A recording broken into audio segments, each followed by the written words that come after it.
and welcome to PADNET Presents, the show featuring the creative individuals that come through the doors of our community media studio here in Long Beach, California. My name is Matthew. And my name is Caitlin. And we are interns here at PADNET. For this episode, two of our PADNET members, Dawn Bleasy and Prince Matthews, came together to produce a show that's focused on the local Long Beach music scene, revolving around prominent local artist Chad Bishop. Their connections and passion for music is really inspiring and was a great representation about why the Long Beach music scene is so valuable to the community here.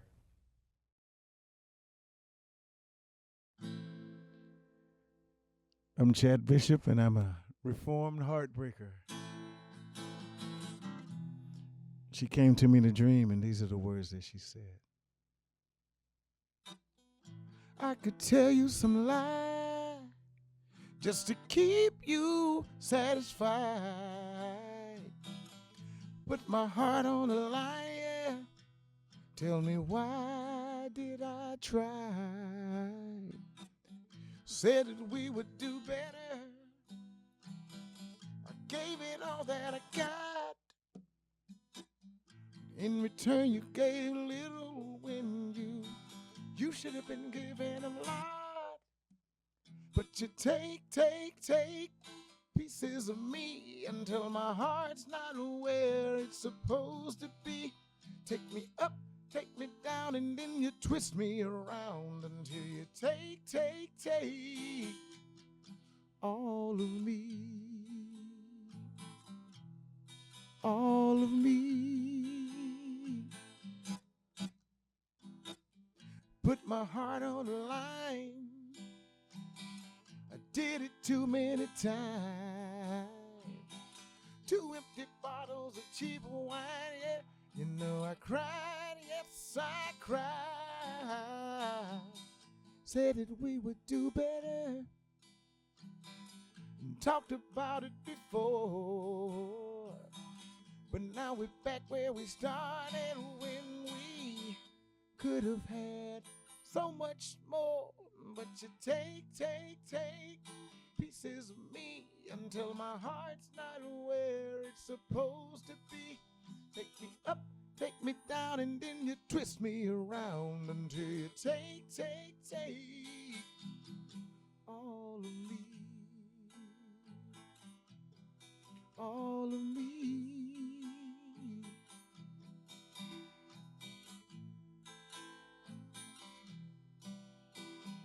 Do, do, do, do, do, do. Do, do, do, do, do, do, do, do, do. Put my heart on the line, yeah. I did it too many times. 2 empty bottles of cheap wine. You know I cried, yes I cried. Said that we would do better. And talked about it before. But now we're back where we started when we could have had so much more. But you take pieces of me until my heart's not where it's supposed to be. Take me up, take me down, and then you twist me around until you take all of me. All of me.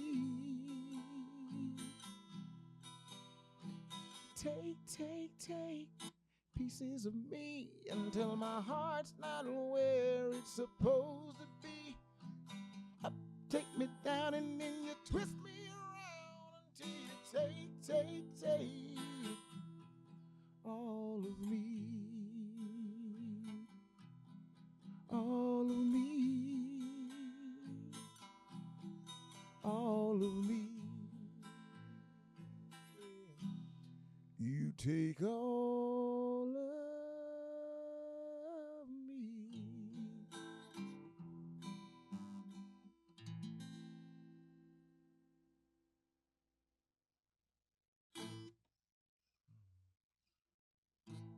But if you don't go too far, sure we can work it out.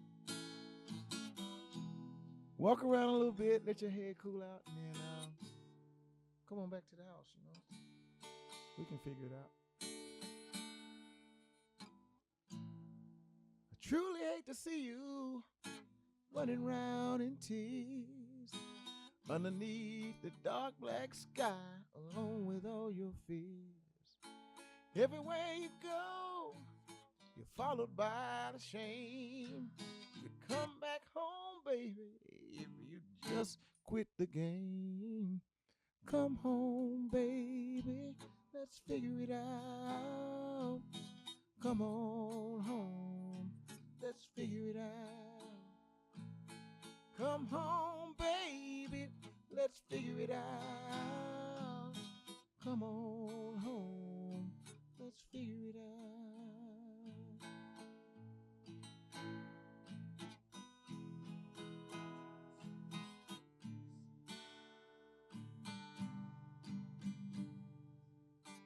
Don't even know why you got so mad. I don't even care where you've been. I don't even know how it got so bad that you had to leave again. You're out there, I'm in here, and you're out there crying in the wind. I'll leave the back door open so that you can come back on in. Come home, baby, let's figure it out. Come on home, let's figure it out. Come home, baby, let's figure it out.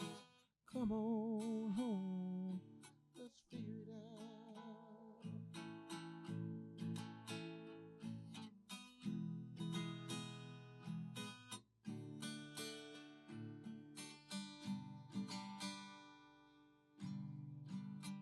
We both knew you blew it, thinking about yourself.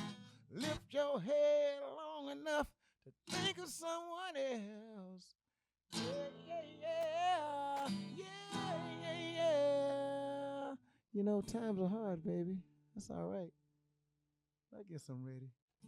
Ready to forgive. Come home, baby. Let's figure it out. Come on home. Let's figure it out. Come home, baby. Let's figure it out. Come on home. Let's figure it out.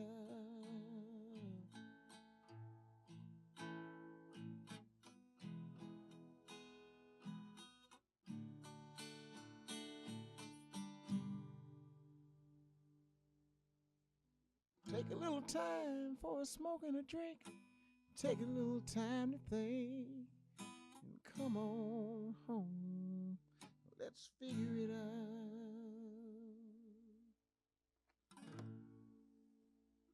out. Thank you. Hey, how you doing, everybody? My name is Don Bleasy from Long Beach Pirate Video and live at the Soul Shack.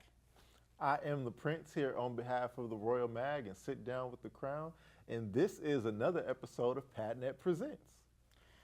Hey, everybody. We got a great show for you tonight, and we have a guest here tonight, and we're going to go ahead and introduce you to him. Please introduce yourself and share your journey with the music and how it began for you, and let the people know what you're about. First of all, thanks both of y'all for having me. Don Bleasy, Prince Matthew. It's been sir. a minute, man. My name is Chad Bishop, originally from Troy, Alabama. Been in Long Beach for about 25 years.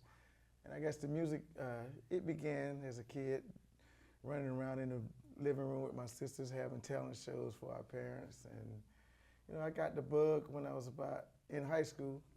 A couple of my friends had a group that was playing on the radio. And they wouldn't let me get in the group, but I always wanted to be in the group with them. So I think they kind of inspired me. Shout out to the South MCs from Dothan, Alabama. Wow, okay. Let me ask you this.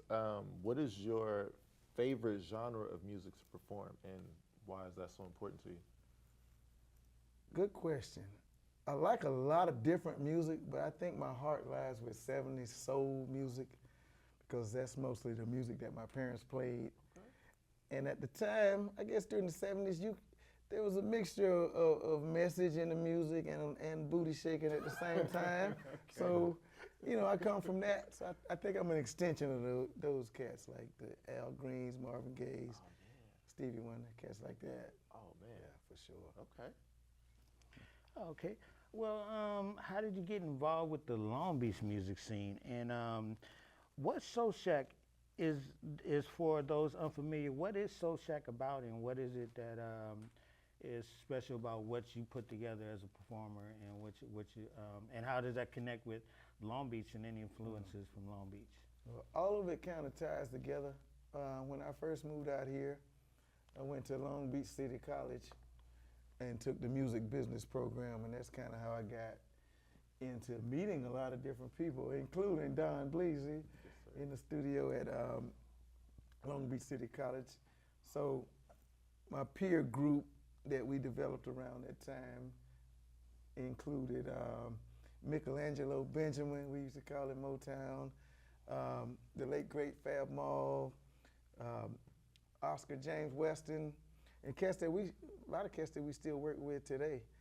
And as the years went by, we kind of, you know, started meeting other people and started throwing shows around town, recording together, and eventually the Long Beach Soul Collective took shape.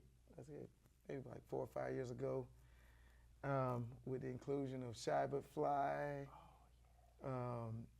Philosophy, the Unsigned Paradigm of Poetry, Battlehorn Master Dave Williams, and so now we got a small community growing. You got adventures lined up. Yeah, man. Some of these cats are forces on their own, so I'm just honored to be, you know, aligned with them and spreading the soul. You know, trying to spread a little soul and love and bringing people together through the gift of music. No, that's a great thing you got going on over there. You named some notable names there, man. Fly and all that good stuff. So how can other artists participate in the Soul Shack, and what practices help you sustain that collaborative atmosphere? Good question. The collaborative atmosphere is probably contained by being consistent. Okay. Yeah, like one thing I love about Long Beach is the community of artists are inclusive. They don't necessarily hate on each other. Sure. People go to each other's shows. People collaborate. So over the years, we've been able to collaborate with people. My main gig is I'm half of an acoustic duo with Ashanti Dykes. Yeah. And he's a force of his own, man. I call him the acoustic soul maestro, man. This brother plays jazz, he plays Latin, and then he'll just play behind me, playing rhythms, let me go off and do my thing. But recently we opened the studio, and so as a continuance of that collaborative effort, we throw a jam session every fourth Monday at the studio, and invite local artists to come out and meet each other, chop it up, and you know, hopefully projects will come out of that meetup. Okay. So just staying consistent has been one of the keys to staying consistent, staying active, being around people, showing up at their events and showing support. And a lot of the artists here are like yourself, they're self-contained, they do the whole thing. So we booking each other's shows, we helping each other with merch. Yeah, it's a whole collaborative artistic community. That's great. Okay, well, living in a multicultural city like Long Beach, how would you say, like, looking at all the Long Beach music scene and Soul Shack and Long Beach Soul Collective, how it fits in with the community, how do you preserve the culture? Because one thing that's prominent in both the entities you work with is Soul Shack and Long Beach Soul Collective is soul. So I think soul might not just be it might just be, it's under every music genre, there's a soul. So how do you connect that, and what do you think of all the different genres of music and how they come together sometimes? Because I see there's all different type of artists and performers when you do the Secret Island shows. So how does it all come together? Like, not just what you do, but the other artists that you mentioned and everything. and the culture of soul music in Long Beach?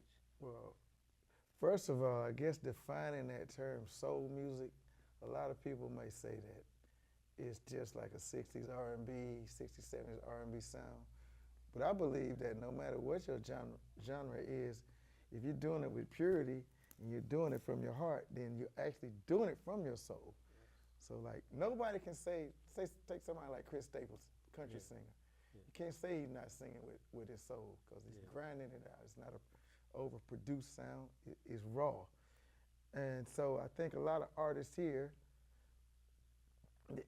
no matter what the genre is, I see a lot of artists who are not really chasing trends. They're doing their own thing, and it's pure. And it's sometimes, no matter what genre it is, if you're kind of doing it from the same space, it seems to just link up with, like-minded people seem to link up. And I see that a lot in Long Beach. Like you'll see a hip hop artist who went to school probably with a thrash artist, and they got a certain type of song together.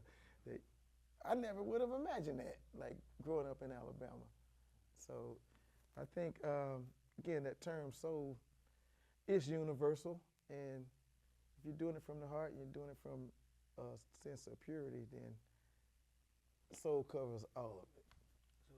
So that would be why you kind of include poetry with the Secret Island shows, kind of with the Long Beach Soul Collective. Because I see you have a lot of poetry artists.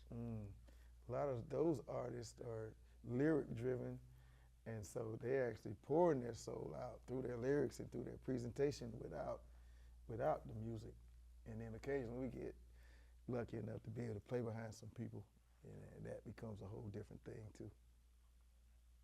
No, that's dope. I love how you made the connection there with soul and all the different genres.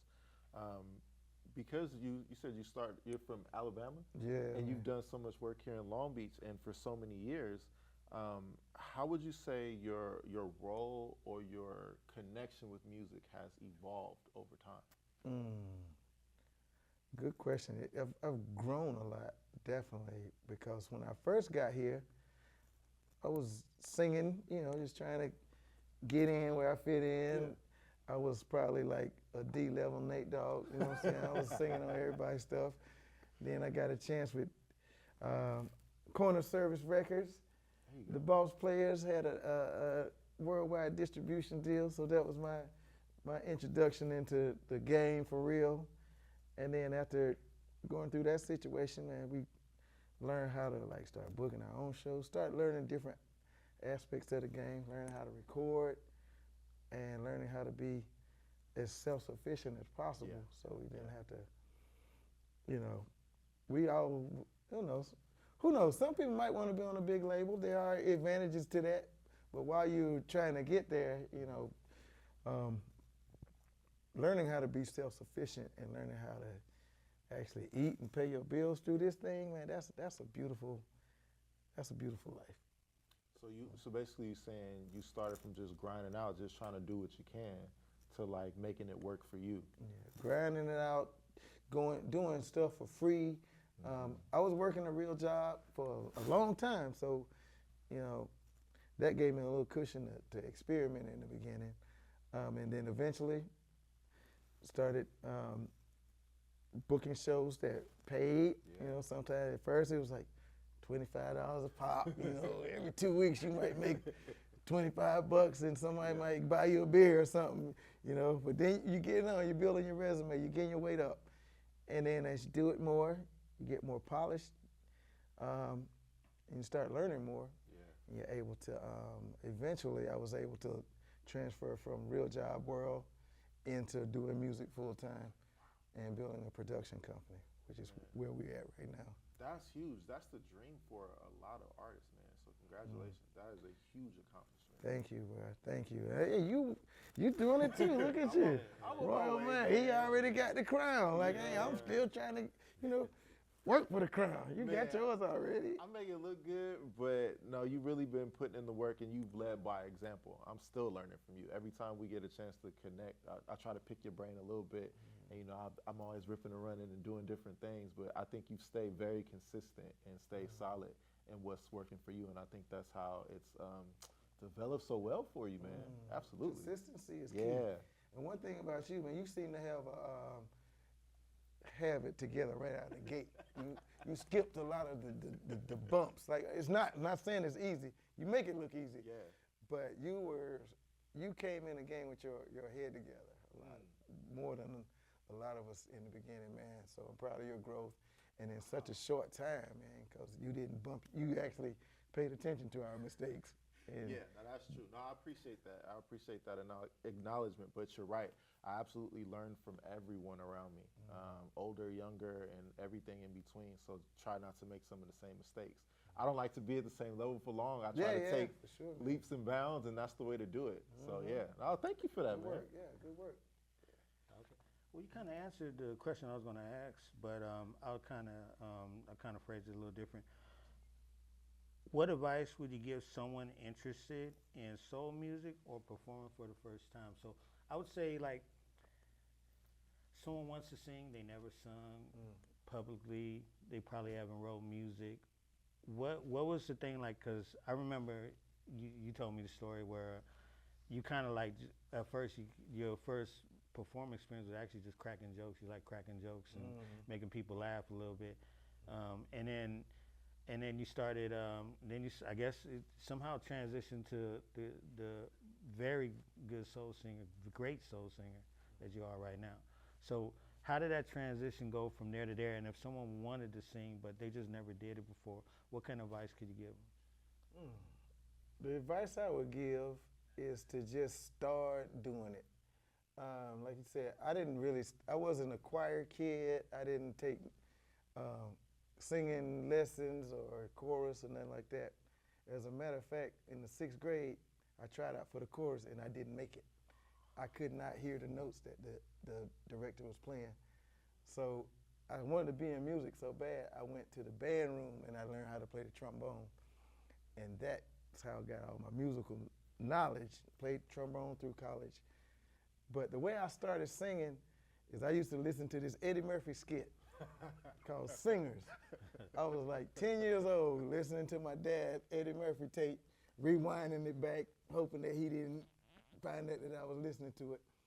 So he had this skit called Singers, and he would imitate James Brown, Stevie Wonder, Michael Jackson, Elvis, and Teddy Pendergrass. Oh wow. So I just do that like over and over and over, imitating these voices. I would call myself the ultimate imitator. So that's the first piece of advice. Find somebody that you like and just imitate them. Yeah. So I was playing sports in high school and college, and I would do this skit to make my friends laugh all the time. And then one day, one of my homeboys, he actually got mad at me, and he actually poked me in my chest. He was like, "Dog, you tripping? You got a voice in there. You keep imitating all these people." Shout out to Gerald Jackson, Dothan, Alabama. You keep imitating all these people. You got a real voice in there. You need to do something about it. I didn't know what he was talking about. But then about a year later, a friend of mine took me to karaoke, and that's how the stage performance started. I started working on stage performance, just singing songs at karaoke, trying to make my roommate laugh. And then he was like, "Hey man, you can really sing." Shout out to L. L said, "If I write a song and pay for a studio time, will you sing it?" Like, yeah, why not? Yeah. And that's what happened. He wrote a song. We went to the studio, and it was called Position. Now, mind you, we 22, 23-year-old young men, just fresh out the military. You know, we got jobs. We think we balling. So the song was called Position. Let your imagination go with it. I don't know if there's a copy of it anywhere in this world right now, but that's when it all started.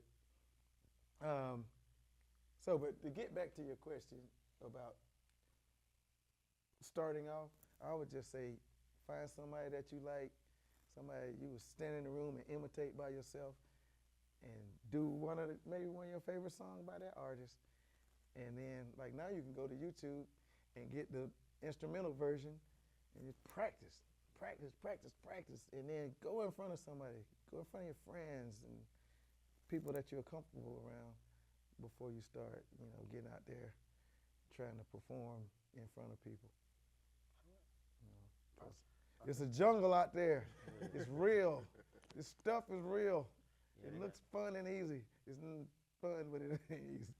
Well, I mean, it seems like you love it, I think that's really good advice that you shared. And you've also, I mean, I was gonna ask you. You shared so many memories from the beginnings and your origins. But is there like a highly memorable moment or musical performance that you've had here in Long Beach? Ooh, there's been quite a few, man. Here in Long Beach, quite a few things, man. Let's see. Performing the national anthem at the Miss Long Beach pageant. That was pretty cool. Let's see. Can I say one that was not in Long Beach? Sure. First? Sure. Because I'm thinking of one of the most impactful shows.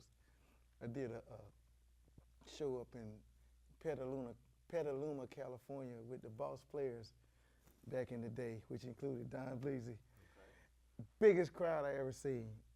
That was the first time I've been in front of people, and they was vibing to the Bay Area music. It was actually a 420 show. To tell you the truth, it was the first time I ever seen hyphy people. Really? No, that was during remember it was Messy hyphy Marv, movement, it was Messy the Marv, Loonies, Be it was Legit. Be Legit. The And, Loonies. you talking about when people dance and then they pop the collar like that. Oh Yes, yeah, yes. yeah. That was like 2002, 2003. Yeah. Damn. So, as far as Long Beach, man, we performed a bunch of different places. Downtown Long Beach date night on Pine, full band. They shut down the whole street. A bunch of people there from the city. That was excellent. And then the local venues, man. It's always so much love at the local spots, like Secret Island. There may be, say there's 25 people in there, but we right there together, man, and it's very intimate. Shoot, too many to name, honestly. And then backyard parties, yeah, it's just too many to name. I was hoping you was gonna mention that, or even the wine bar, because we all used to get down over there. Yeah, And man. it was such a a local community, and by it being open mic, you expect to see a lot of amateurs, but I would say 75% of the people Yeah. was in there were like real artists, Yeah. and it was like so epic. But it was like if you didn't know, you just didn't know. Yeah. But it was like such a huge watering hole. But I would love to see like some of the old footage of just all of the people who were there all the time, just because that became our hangout Yeah, spot. it's like a then and now to Yeah, see everybody yeah. when we were back then, and all of us are still out performing and have grown so much since then. Yeah, shout out to Annie Oh yeah, in the wine Annie. bar. Yeah, Yeah. The original. Well, I don't know if she. No, actually, she wasn't the original host. But there was another guy. I forget his name. Crazy guy who was the original host there. And then Annie took it over. Okay, it blew up when she took Yeah. it over. Yeah. Sure. Go ahead. Okay. Well, I guess we're gonna wrap it up a little bit. We had a great performance, and we had a great interview. Is there anything else you would like to share with the PADNET Presents audience? ChadwickJBishop.com is my website, and I'm all over social media. Instagram, Facebook, Acoustic Soul Express. That's the name of that's my Instagram. You'll see shout out to Ashanti Dykes. Let's see, Instagram, Facebook, website, ChadwickJBishop.com. It's probably down there somewhere, or it might not be. Maybe. If we do have time for one last question, the last thing I have here on my list of questions for you, if you could collaborate with any artist, say you had all the budget, all the resources, you could collaborate with any person, who would it be? Prince and Don Bleasy collab sounds real good right now. Hey, we could do that for free. Oh, sure. All right. We got that one. Who would I spend money on? Dead? Do they have to be alive? Man, ain't no rules. Okay. Ain't no rules. I would like to do a weekend tour with James Brown, just to see how he act. Wow. and to see if I could make it through without getting fined. Without getting fired. Yes. Well, maybe we could do something with AI and make that happen. Who knows? Oh yeah. Yeah. Bring James back. Dead James Brown, alive. Her. I'd like to do a collaboration with her, a duet. That'd be huge. With her on the harp and you get Ooh, her on the guitar and the harp. She play guitar better than me. Yeah. Okay. She's multi-talent. She's from Vallejo, California, my hometown too. Yeah. Oh, right on. I didn't know that. Oh yeah. Ooh. Can you hook that up? Oh man, I ain't been there in like 30 years. I go to visit every once in a while. Okay, well, thanks. We had I mean, it was to me, it seemed like it was a great show, and I'm glad. And it seemed like the audience going to be in for a treat when they see this air live on Long Beach Community Television. So, I'd like to say my name is Don Bleasy from Long Beach Pirate Video and live at the Soul Shack. And let me throw it to Prince Matthews. Oh yeah, once again, I am the Prince here on behalf of the Royal Mag, and I also have a show here on PADNET TV called Sit Down with the Crown. Today, I'm here co-hosting with my boy Don Bleasy on a very special episode of PADNET Presents. We got to hang out with our mutual friend Chad here, man. Please go check this guy out. He's got some dope music. Thank y'all both, man. Thank you for the time. Thank y'all. Keep it soulful.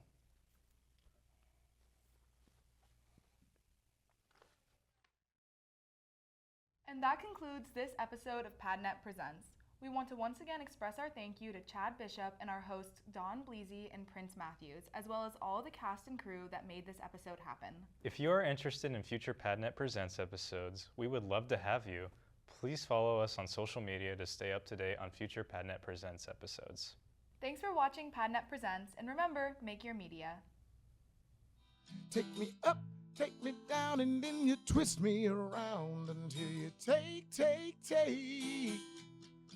all of me.